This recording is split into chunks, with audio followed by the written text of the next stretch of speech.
Salut à tous, on va écouter un extrait de TPMP. Alors TPMP qui sont en train de parler de l'affaire Warda. Euh, je sais pas si c'est une influenceuse, on peut dire une influenceuse. Bref, en tout cas c'est une personne sur un réseau social qui a ironisé sur l'information qu'il y a eu, comme quoi il y a eu un bébé qui a été passé dans le four par un soldat du Hamas. Donc elle a ironisé sur cette news qui, pour elle, est une fake news. Donc pour moi, si elle y croit pas, cette fake news, j'y vois rien d'immonde ni d'immoral. C'est plutôt de la satire, de la moquerie de fake news en fait. Parce qu'elle, elle y croit pas. Pour elle, c'est une fake news. Voilà, elle y croit pas. Pour elle, ça n'a pas existé. Donc voilà, elle fait de l'humour. Et pour le camp d'en face, c'est abominable. Voilà, c'est abominable. Elle mériterait la peine de mort. Voilà, non, franchement, faut réfléchir. La peine de mort ou la torture. Il faut la torturer parce que là, c'est pas possible. C'est pas possible. C'est pas possible. Donc, elle a pris 10 mois avec sursis, je crois. Enfin, je sais pas. C'est ce que le procureur requiert, c'est ça qu'on dit. Et donc, ils sont pas contents. Ils sont pas contents. Cyril n'est pas content. Il aurait... Voilà. Le Cyril, pour lui, c'est la torture. C'est, voilà, faut la torturer, la cisailler. Parce que ce qu'elle a dit, c'est honteux. Parce que là, on parle quand même d'un bébé, un être humain, tu vois. C'est pas comme, tu sais, les Palestiniens, c'est des animaux. C'est des goy. C'est pas pareil. On touche pas à l'humanité. C'est des animaux sauvages. Des bêtes sauvages. Hein, assoiffés de sang. Assoiffés de sang de juifs. De sang d'humain, voilà, voilà, et là, voilà, là on parle d'un bébé israélien quand même.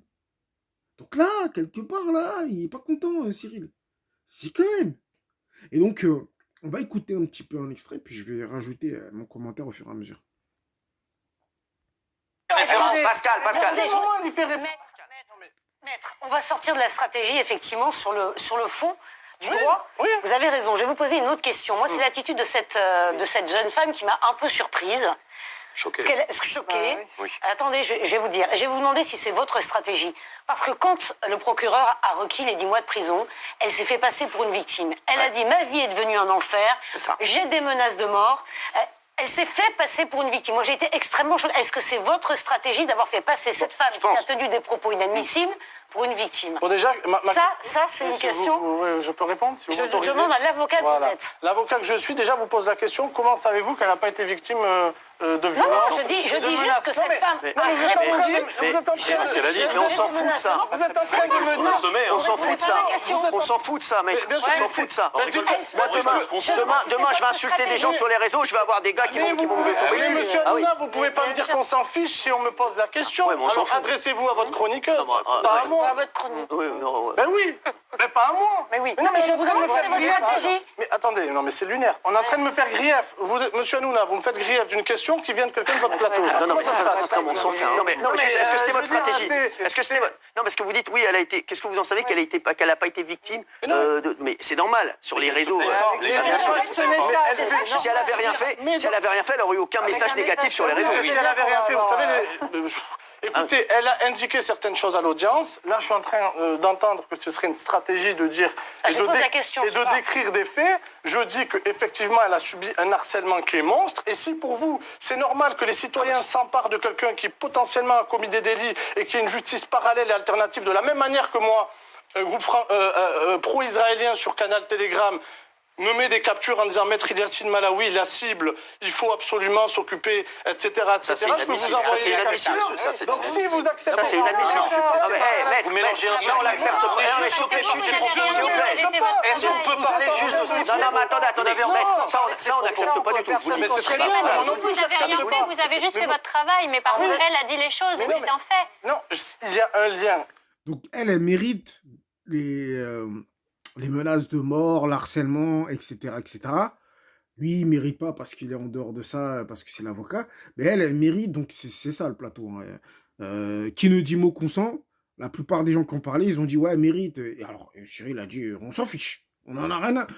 ça nous fait une belle jambe. Hein, voilà, ça nous fait une belle jambe. Voilà, qu'elle crève même. Qu'elle crève. T'as deux doigts de dire qu'elle crève. Qu'elle crève. Ok. Alors là, on va voir, là c'est deux salles, deux ambiances, là. Hein, là, c'est... bon, c'est le ton, il est pas pareil. Le ton, il est pas pareil, on va écouter. vérifiera l'étymologie, c'en est déjà. Ouais. Donc c'est grave pour nous, il faut que tu le comprennes. Géraldine Maillet. Moi, j'étais pas là vendredi. J'ai regardé attentivement mes camarades et je vous ai écouté. Alors, vous avez exactement l'âge de ma fille. Et effectivement, si ma fille faisait ça, je dirais que c'est une petite conne. Et je pense que vraiment, j'essaierais de la remettre sur le droit chemin. Ah oui. Parce qu'effectivement, je trouve... Mais attendez, parce qu'après, je suis plus aimable avec vous, j'espère.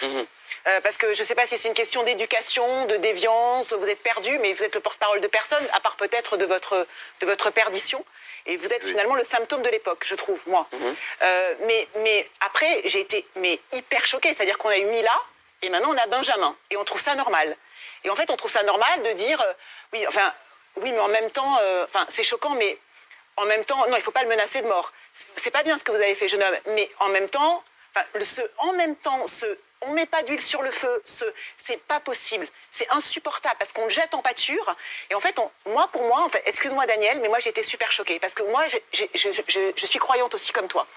Et moi ces images, je m'en fous que ça me choque ou pas, en fait.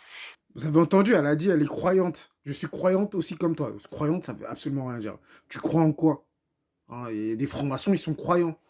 Ça veut tout et rien dire. Je suis croyant, je crois. Faut dire, je suis catholique, je suis orthodoxe, je suis juif orthodoxe, musulman, sunnite, chiite.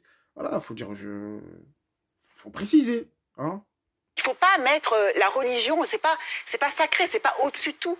La religion, c'est la religion, c'est ta sphère intime, c'est ta sphère privée. Oui, madame, oui, madame la Templier, madame la Templier de la laïcité. Madame la combattante de la laïcité. Oui, madame, oui, à vos ordres, madame.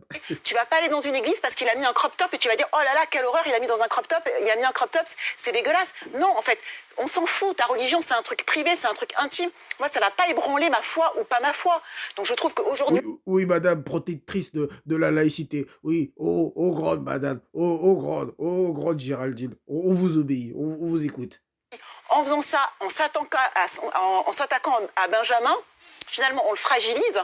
Et je pense que ça montre que, justement, aujourd'hui, notre société, elle est pourrie parce qu'on donne, justement, la parole aux intégristes, à tous les intégristes de toutes les religions. Non, mais après, on fait le jeu de tous les intégristes. Je suis désolé de vous le dire, mais... je m'en fous de la théologie. Oui, bien sûr, vous Moi, je suis croyante, comme je dis. Vous n'avez pas à me donner des leçons de théologie. Non, mais pas du tout. Mais là, c'est vous qui donnez des leçons catholiques en disant votre religion, elle doit être intérieure, etc. Non, l'Église est sacrée. Le Christ lui-même, dans l'Évangile, a chassé les marchands du temple avec des cordes quand ils profanaient le temple. Donc, c'est aussi le devoir des chrétiens de défendre les églises. Elle en a que faire. Et la laïcité, elle est où là-dedans? Tu nous parles de Jésus, mais la laïcité, non mais elle, c'est la laïcité, sa religion, avec la République. C'est une républicaine, une bonne républicaine, ok? Qui est un lieu sacré, qui est la maison de Dieu. Après, je dis pas que là, ça doit rentrer dans le débat, c'est juste une petite aparté que je fais. Et donc, on menace de mort un jeune homme parce qu'il fait un twerk. Non, ça doit être proportionné. Mais c'est quoi la proportion, alors? La vérité, c'est que oui, aujourd'hui, Benjamin, t'es un homme, t'es plus un enfant, parce que là, tout le monde dit le gamin, mais t'es un homme. Ouais. Donc, à un moment... En fait, moi, si un catholique allait dans un club gay ou quelque chose comme ça, avec un crucifix, une tenue de templier pour faire la morale à tout le monde et qu'il s'en prenait une, je ne le défendrais pas. Vous voyez? Parce qu'à un moment, je pense que, oui, en fait, il faut prendre ses responsabilités. Quand on est dans la provocation pure, qu'est-ce que ça veut dire provoquer? Provoquer, c'est bien pour avoir une réaction. On ne peut pas provoquer et ensuite demander, il faut qu'il n'y ait aucune réaction. Mais pas la mort, pas les menaces. Mais bien, la mort, on ne sait pas la mort, mais enfin une claque dans la gueule, c'est pas la mort non plus. Il ne faut pas exagérer. Il ne faut pas exagérer. Je veux dire, non, mais à un moment, il faut aussi hiérarchiser les choses. Il faut aussi hiérarchiser les choses. Peut-être que s'il avait pris plus de claques dans la gueule quand il était plus jeune, peut-être qu'il n'aurait pas fait ça. Dans la gueule, je suis désolé. Il a pas tort, il a pas de tort sur toute la ligne. Il faut dire la vérité, il a pas de tort.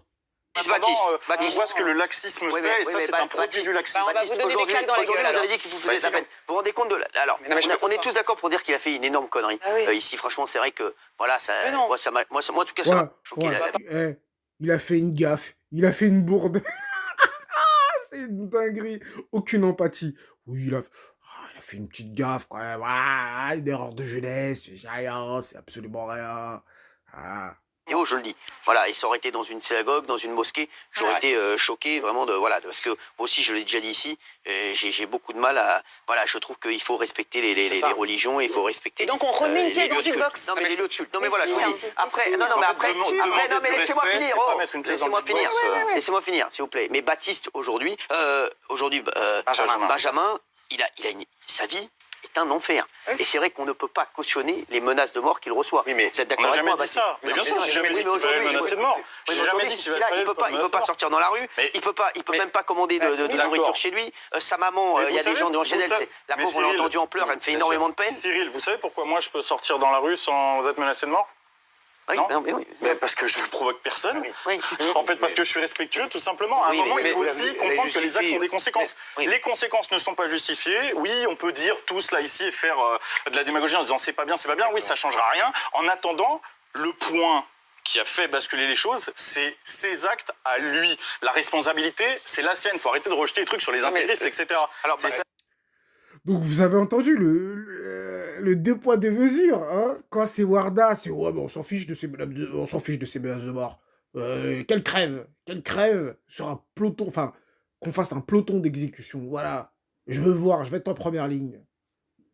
Mais par contre là, quand c'était Benjamin, c'était ouais, mais le pauvre, les menaces de mort, vous cautionnez les menaces de mort quand même. Ok, d'accord, elle a fait une petite gaffe. Il a fait une petite gaffe. Warda, elle a fait une blague sur une fake news, sur ce qu'elle pense être une fake news. Elle a fait une blague. On est d'accord. Elle n'a pas fait une blague sur un truc vrai. Jamais de la vie, elle aurait fait ça. Elle a fait une blague sur une information qu'elle juge être une fake news. Elle n'y croit pas. Elle a le droit de ne pas y croire. Vous n'avez pas à la forcer, à la forcer de croire à cette fake news. Si elle croit que c'est une fake news. Si vous avez envie d'y croire, vous y croyez. Faites ce que vous voulez. Vous avez envie, voilà, ce bébé était dans le four, c'est votre problème. Vous n'avez pas imposé vos croyances aux gens, en fait. Donc, elle a fait une blague sur une fake news. Elle n'est pas partie dans une synagogue ou faire la fémène, pisser dans une église ou faire je sais pas quoi. Profaner un lieu sacré pour des gens. Non, elle n'a pas fait ça. Elle a fait une blague sur une information qu'elle a jugée une fausse information. Et là, les menaces de mort sont justifiées pour Cyril. On s'en fiche. Oh, il a dit on s'en fiche. Menaces de mort, j'ai rien entendu. Quoi? Non. Et là, quand c'est Benjamin Ledig, il était à deux doigts de chialer. Oui, mais t'as vu quand même, il peut pas sortir chez lui, il peut pas manger. C'est vraiment deux salles, deux ambiances. Hein. Pour moi, ça s'appelle de l'hypocrisie. Ça s'appelle du deux poids, deux mesures. Quand ça touche à son Israël, le gars, il est plus lucide. Il réfléchit plus et c'est que la haine. C'est que la haine. Et d'ailleurs, en parlant de ça, les mecs là sur Internet qui ont chanté là, qu'il n'y a plus d'enfants dans les écoles à Gaza parce qu'ils les ont tués, qui chantaient ça, là, qui chantaient ça. On n'a pas de nouvelles d'eux. Hein. T'as pas poursuivi les investigations sur eux. Hein, non. Bizarre. Warda, par contre, il y a des nouvelles, il y a des suivis. On a, comment ça s'appelle? On invite l'avocat, etc. Donc vous l'avez invité pour le lyncher, hein, en bonne et due forme, comme vous le faites tout le temps. C'est une honte. C'est une honte totale. C'est une honte totale. Et franchement, je pense que c'est l'émission la plus injuste du PAF aujourd'hui. Il t'invite, il te lynche en public, normal. L'autre, c'est le dictateur en puissance, c'est Mobutu, comment ça s'appelle, Hanouna, hein, Cyril Mobutu Hanouna. Mais pas étonnant qu'après les gens ils veulent boycotter. Ils vont boycotter ton émission et puis c'est tout. Après, moi, je ne la regardais pas ton émission. Je regarde quelques trucs sur YouTube, mais je regarde pas ton émission. C'est pas parce qu'elle est nulle ou pas nulle ou je sais pas quoi, c'est juste, c'est pas quelque chose qui m'intéresse. Après, il peut y avoir des bons débats, il peut y avoir des trucs. Moi, j'aime bien les débats. Après, voilà, pour moi, c'est pas très intéressant. Voilà, c'est pas très intéressant. Mais franchement, je trouve ça gonflé de limite cautionner, parce que c'est de la caution, de cautionner les menaces de mort que Warda subit. Voilà. Et Warda, là, les menaces de mort qu'elle subit, c'est que des gens de ta communauté. Et c'est pour ça que t'as pas, voilà, c'est bizarre, tu vois, que t'as pas mis les hauts là. Hein, t'as dit, ouais, on s'en fiche. Parce que tu sais que c'est que les gens de ta communauté, en fait, qui l'ont menacé. Il y a aucun musulman qui l'ont menacé. Aucun, peut-être des blancs, peut-être des droitards, qui sont fait passer pour des juifs, Mais la plupart, c'était des juifs, sûr et certain. Et là, bon, 2 poids, 2 mesures, voilà. Et moi, c'est ça que je voulais souligner avec cette vidéo, c'est qu'il y a un énorme 2 poids, 2 mesures. Quand c'est l'autre débile mental, drogué, surdrogué, Benjamin Ledy, qui twerk dans une église, il faut pas le menacer de mort. Alors que c'est infiniment plus grave ce qu'il a fait. Je suis désolé, je suis pas chrétien, je suis musulman. C'est infiniment plus grave. Et même moi, ça me mettait les nerfs pour les chrétiens. C'est-à-dire que les lieux sacrés, parce que s'ils commencent avec le christianisme, ça va jusqu'à la mosquée. Ça va aller jusqu'à la mosquée. Donc on ne peut pas se réjouir d'une profanation d'un lieu sacré. On ne peut pas se réjouir. Voilà, c'est sacré pour eux. Un peu d'empathie, quoi. On ne fait pas des trucs comme ça. Et pour moi, c'est plus grave, personnellement. C'est beaucoup plus grave. Mais bon, que d'ironiser sur une fake news ou ce que l'on juge être une fake news. Voilà. Et on a le droit de ne pas y croire. Voilà. Arrêtez de nous imposer vos trucs, vos croyances, là. On a le droit de ne pas y croire. Moi, personnellement, j'y crois pas. Au bébé d'Enfort. J'y crois pas.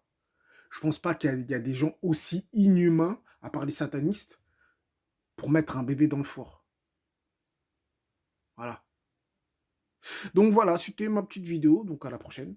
Pour une prochaine vidéo, si le créateur le veut, bien sûr.